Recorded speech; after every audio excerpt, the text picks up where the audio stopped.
okay? He was talking about relationship between peace and lie.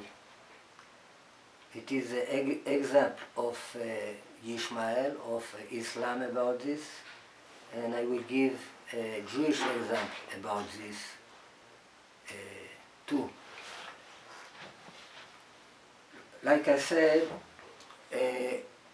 when Muhammad wanted to conquer Mecca, he was not enough strong to win the war, so he did The war. So he did what you call in the Islam Odana. They don't call it peace. They are not allowed to do peace with the enemy of Allah.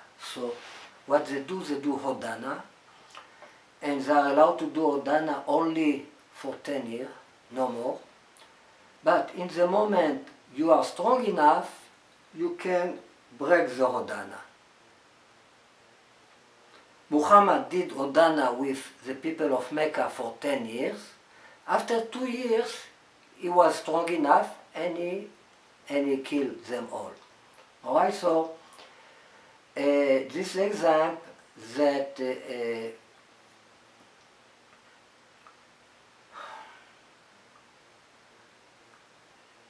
well, I say that in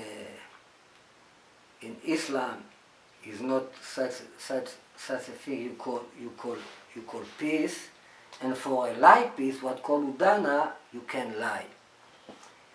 In Judaism, there are many examples of a good lie. They call it to change the truth a little bit for the peace. It is a classic example in the Torah that Sarah said that Abraham is old. She laughed. The angel asked her why she laughed. So she said he is old. So how come he will have children?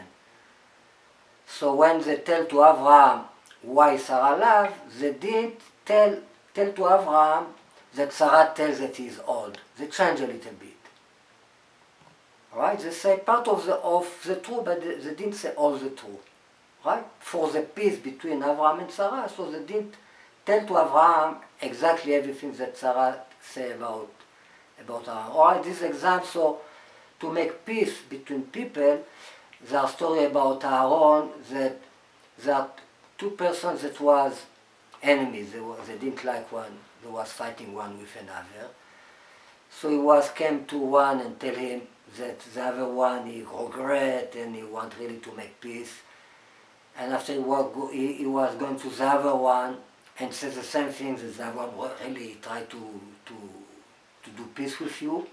And then these two people was meeting and hugged one another, right? Even there was enemy before. Because the lie of Aaron. Aaron is called somebody that Rodef Shalom, is running after the peace.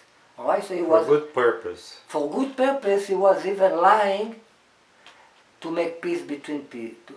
So this is a good example of changing things for the sake of peace.